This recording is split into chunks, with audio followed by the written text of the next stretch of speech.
بەر لەوەی بزوتنەوەی تالیبان دەسەڵات بگرێتە دەست ئەمینە ئەکبەری ئایندەیەکی گەشاوی هەبوو. لە تەلەڤیزۆنی شەمشاد لە کابوڵی پایتەخت کاری دەکرد و بۆ ڕادیۆیەکیش لە ڕۆژهەڵاتی پارێزگای نەنگەرهار کاری دەکرد. ئەو گەنجە تەمەن 22 ساڵە ڕۆماڵی ئەو پرسانی دەکرد کە کاریگەریان لەسەر ژنان و میدیاکان هەیە، بەڵام 9 مانگ لەمەوبەر بڕیارێکی سەختی دا و وڵاتەکەی بەجێهێشت. وەک سەدان ڕۆژنامەنووس لەو کاتەوەی تالیبان دەسەڵاتی گرتوتە دەست، مینا لە مانگی 8 ساڵی 2021ەوە سنووری بەزاندووە و چووە بۆ پاکستان. کاریگەری نەرێنی کردوتە سەر ژیانم، لە ئێستادا بێکارم، هیچ داهاتوویەکم لە پاکستان نییە. کاری ڕۆژنامەگەری مینا وەستا کاتێک تالیبان دەسەڵاتی گرتە دەست لە خشتەی کارێکی سەرقاڵیەوە ئێستا لە ماڵەوە دانیشتووە. ئەو کاتە زۆر دەترسا بچێتە دەرەوە، پاشان وەک خۆی دەڵێت تالیبان هەڕەشیان لێکرد. بەشداریم دەکرد لە چاوپێکەوتن لەگەڵ میدیانی و دەوڵەتیەکاندا و لە ناوخۆی ئەفغانستان کۆنفرانسم ئەنجام دەدا.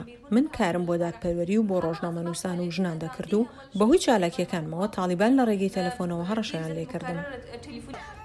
بەڵام تالیبان وەڵامی داواکاری دەنگی ئەمریکای نەدایەوە بۆ لێدوان. لە مانگی 11 ساڵی ڕابردوودا نەتەوەیە گرتوەکان ڕایگەیان لە دوای دەست بە سەراگرتنی تالیبانەوە زیاتر لە 200 حاڵەتی توند و تیژیان تۆمار کردووە کە ئاڕاستەی ڕۆژنامەنووسان لە ئەفغانستان کراون.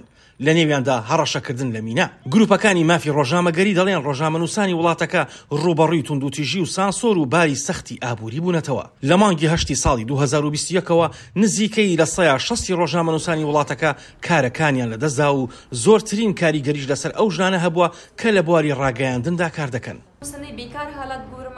کاتێک سەیری دۆخی خۆم و ژیانی سەختی پاکستان دەکەم، ئازار دەچێژم، چونکە پەنابەرانی ئەفغانی لێرە ڕوبەرووی کێشەی زۆر دەبنەوە. ماوەیەک لەمەوبەر تەنانەت تووشی خەمۆکی بووم، بەڵام بەهۆی پزیشک و وەرگرتنی چارەسەرەوە کەمێک چاک بوومەتەوە.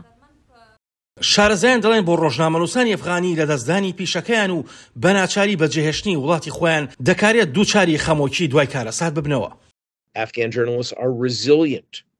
ڕۆژنامەنووسانی ئەفغانستان خۆڕاگرن، کارەکەیان ماناو ئامانج و وردبینینە، بەڵام کاتێک ڕووداوێکی فشارهێنی سەختی وەک ئەوەی لە ناکاو بەناچاری لە وڵاتێکی خۆت هەڵبێت ڕوودەدات، هەموو ئەو فشار و زەبر و زەنگە کاڵەکە بووەکان دەتوانن سەر هەڵبدەن و کاریگەریەکی نەرێنی دروست بکەن. مینا ئەکبەری بەهۆی چارەسەری خەمۆکیەکەیەوە کەمێک باش بووە، بەڵام ئەو ڕۆژنامەنووسانی دیکەی ئەفغانی لە پاکستان دەڵێن لە دۆخێکی خراپدا دەژین و نیگەرانن لە داهاتویان. زۆرێک لەوانە دەڵێن دەیانەوێت بگوازرێنەوە بۆ ئەوروپا یان ئەمریکا. ئاسۆ جەبار، دەنگی ئەمریکا، بۆ راپۆرتی موسکە سافی.